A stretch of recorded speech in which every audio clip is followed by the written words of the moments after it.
Hello and welcome again to our series knowing God, खुदा को जानना। और जैसा मैं बार बार कह रहा हूं, परमेश्वर का वचन परमेश्वर को जानने के लिए सबसे अच्छा और सुरक्षित माध्यम। परमेश्वर के वचन में आज जो बात मैं आपके बीच में रखना चाहता हूं, जो उसके स्वभाव को दर्शाता है, वो ये है कि परमेश्वर न्यायी है। गॉड इज अ राइचियस जज। उसका न्याय का सिंहासन है और जो सिंहासन पे बैठता है वो ही न्याय का और धार्मिकता का सिंहासन है। क्योंकि परमेश्वर न्यायी परमेश्वर है, इसीलिए हम आशा कर सकते हैं जो दुख उठा रहे हैं कि एक दिन परमेश्वर न्याय करेगा।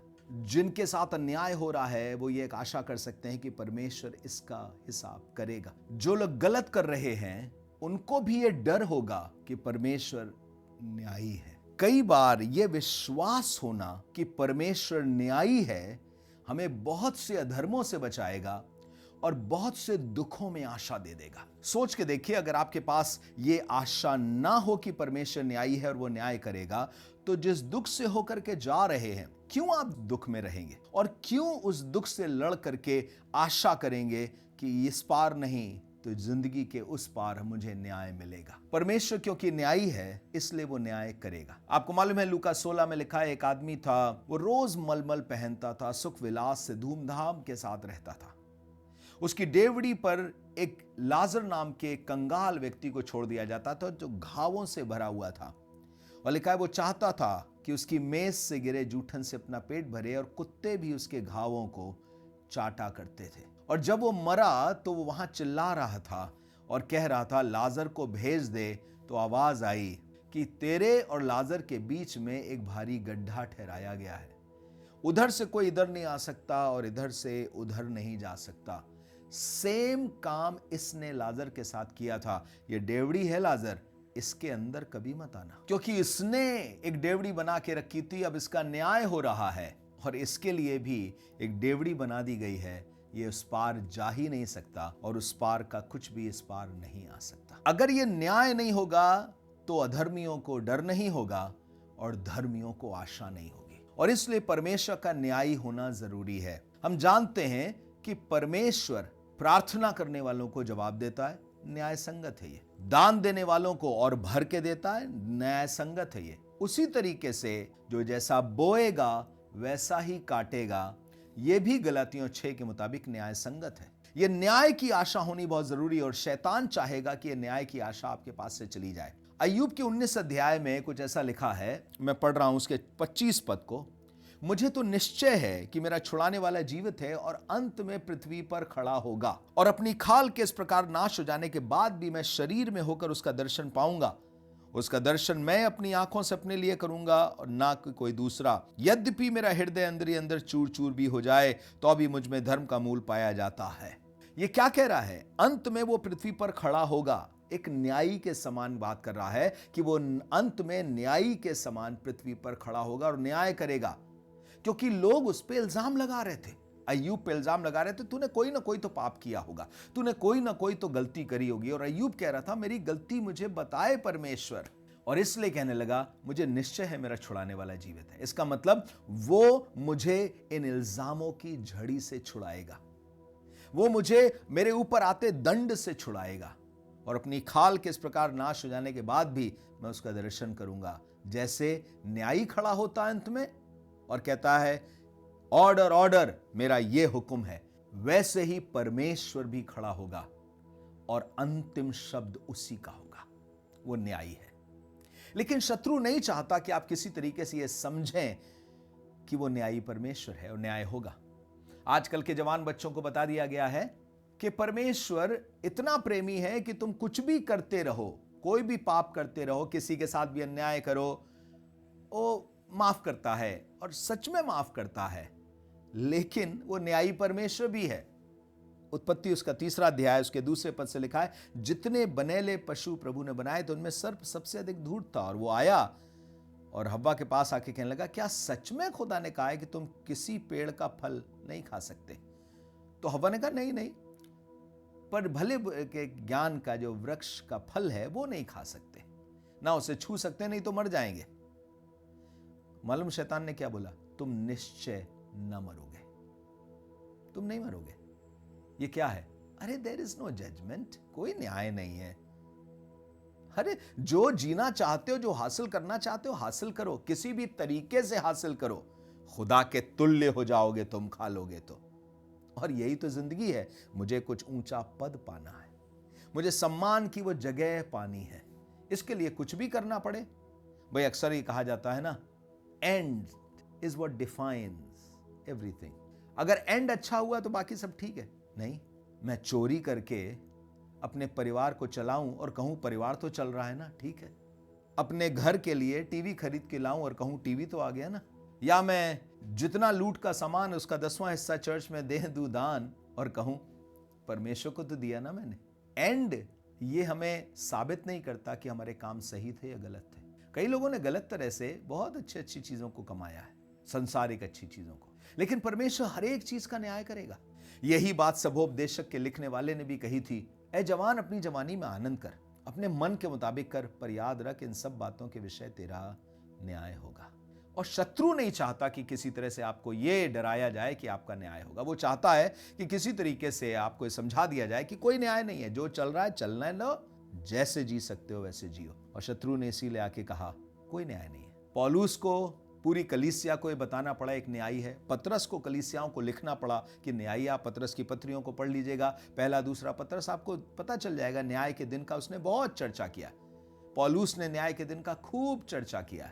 और तो और परमेश्वर के वचन में न्याय के दिन के बारे में प्रकाशित वाक्य में खूब चर्चा है। एक न्याय का दिन है जिसका धर्मी इंतजार कर रहे हैं। ऐसा लिखा हुआ है मत्ती उसके 18वें अध्याय में। परमेश्वर ने कहा सदोम अमोरा का पाप बहुत बढ़ गया है, मैं उसे नाश करूंगा। और अब्राहम को याद आया कि उसका भतीजा लूत सदोम अमोरा के ही उस उपजाऊ इलाके में रहता है। तो उसने कहा प्रभु अगर वहां 50 धर्मी हो तो क्या तू 50 को नाश कर देगा उनके सामने? कदाचित ऐसा ना हो कि आज जगत का न्यायी न्याय नहीं करेगा।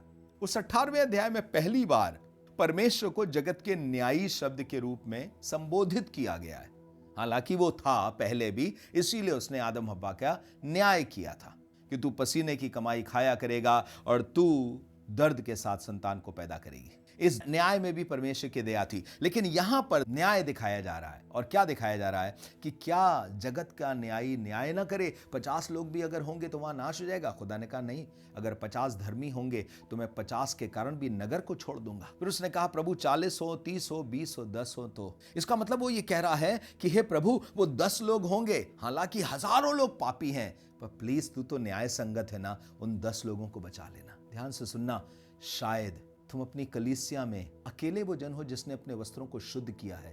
परमेश्वर न्यायी है, वो देख रहा है। हो सकता है आप सरदीस की कलीसिया के समान ही हो और आप उस कलीसिया में एक ऐसे जन हो जिसने अपने आप को शुद्ध किया है। यहां पर लिखा हुआ है 3 अध्याय में प्रकाशित वाक्य के उसके 4 पद में, पर हाँ सरदीस में तेरे यहां कुछ ऐसे लोग हैं जिन्होंने अपने अपने वस्त्र अशुद्ध नहीं किए, वे श्वेत वस्त्र पहने हुए मेरे साथ घूमेंगे क्योंकि वे ऐसे योग्य हैं।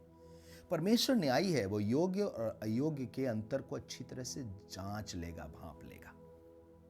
हमने मत्ती 13 में पढ़ा है, अच्छा बीज मालिक ने बोया था, फिर बैरी आया जंगली बीज बो के चला गया। नौकरों ने कहा मालिक तूने तो अच्छा बीज बोया था, जंगली दाने कहां से आ गए, क्या हम उखाड़ लें? उसने कहा ना, कहीं ऐसा ना हो कि तुम जंगली उखाड़ते उखाड़ते अच्छा भी उखाड़ लो। इसका मतलब मैं न्यायी हूं, अगर एक ने भी धार्मिकता का जीवन जिया है मैं उसको नाश नहीं होने दूंगा। और इसलिए ये जानना कि मेरी धार्मिकता के साथ जीना व्यर्थ नहीं जाएगा, मेरी पवित्रता व्यर्थ नहीं जाएगी, मेरी मेहनत प्रभु में व्यर्थ नहीं जाएगी, मेरी लगन प्रभु में व्यर्थ नहीं जाएगी। वो देख रहा है, वो न्यायी परमेश्वर है। न्यायी सिर्फ इसलिए नहीं अंत में न्याय होगा, बाप रे खबरदार छोटा मुंह क्या बोलता ना, सिर्फ गलत चीजों के लिए खबरदार करने के लिए परमेश्वर ये नहीं कह रहा मैं न्यायी हूं, पर आपसे ये भी कह रहा है तुम अकेले धर्मी हो। शायद 10 ही लोग प्रार्थना करने वाले हैं इस पूरे शहर में, पर मैं तुम्हें बर्बाद नहीं होने दूंगा। अगर वो लूत को बचा सकता, उसके खानदान को हाथ पकड़ के खींच सकता है, तो आपको भी अधर्म से, अधर्म की उस जगह से जहां सब नाश हो जाएंगे, आपको बचाने की सामर्थ रखता है। अगर आप अकेले पवित्र जन भी हैं तो वो सब नोट कर रहा है। आप शायद कलीसिया में अकेले दान देने वाले हैं, वो सब नोट कर रहा है। शायद आप अकेले प्रार्थना करने वाले, वो सब नोट कर रहा है और एक एक चीज का जवाब देगा, क्योंकि वो न्यायी परमेश्वर है। एक अंतिम बात और बताना चाहता हूं, और वो मिलेगा आपको भजन संहिता 75 में। पढ़ रहा हूं मैं उसके 4 पद से लिखा, मैंने घमंडियों से कहा घमंड मत करो, और दुष्टों से सींग ऊंचा मत करो। अपना सींग बहुत ऊंचा मत करो, ना सिर उठा के ढिठाई की बात बोलो, क्योंकि बढ़ती ना तो पूरब से ना पश्चिम से और ना जंगल की ओर से आती है, परंतु परमेश्वर न्यायी है, एक को घटाता और दूसरे को बढ़ाता है। तुम जो आज बढ़े हुए हो ना, घमंड नहीं करो, क्योंकि परमेश्वर घटाना और बढ़ाना दोनों जानता है और न्याय संगत ये काम करेगा। इसीलिए बीच में वो शब्द डाल दिया, परंतु परमेश्वर ही न्यायी है। इसका मतलब अगर वो किसी को बढ़ा रहा है तो न्याय संगत बढ़ा रहा है, और घटा रहा है तो न्याय संगत घटा रहा है। इसका मतलब ऐसे नहीं कि मेरा मूड खराब हो गया इससे मैं इसको घटा दूंगा, नहीं, आप उसे घटाने का कोई रीजन देंगे तब वो घटाएगा। आप बढ़ाने का उसे आप रीजन देंगे और वो बढ़ाएगा। ऐसा नहीं होगा कि बिना न्याय संगत हुए परमेश्वर कुछ भी करेगा। परमेश्वर न्यायी परमेश्वर है, और इसलिए परमेश्वर आप में काम कर रहा है ताकि आप उसे प्रार्थना दें, आप उसे भक्ति दें, आप उपवास के साथ जीवन जिएं, आप दान देते हुए उसकी सेवा करें, आप मेहनत करते हुए उसकी सेवा करें। और ये सब क्या होगा? ये सब बीज के समान होगा जिसे परमेश्वर, न्यायी परमेश्वर सक्षम करे, बढ़ाएगा और आपकी फसल को तैयार करेगा। वो न्यायी है। बाइबल में लिखा है, बोने वाला कोई और है, सींचने वाला कोई और है, परंतु परमेश्वर बढ़ाने वाला है। इसका मतलब किसी ना किसी को बोना पड़ेगा, किसी ना किसी को सींचना पड़ेगा। परमेश्वर के ही अनुग्रह से बीज मिलेगा, परमेश्वर की ही दया से पानी आएगा। बारिश वो जब चाहे रोक सकता है और बीज भी आपसे ले सकता है, लेकिन परमेश्वर न्याय संगत है और वो न्याय करेगा। अगर आपने अच्छी तरह से मेहनत करके काम किया है, वो मजदूर को उसकी मजदूरी जरूर देगा। ऐसा नहीं होगा कि आपकी मजदूरी मार दी जाए। हो सकता थोड़े समय तक आपको ठहरना पड़े, हो सकता है आपको इंतजार करना पड़े, पर वो धीरजवंत के साथ रहता है, धीरज के साथ, और उन्हें आशीष देता है।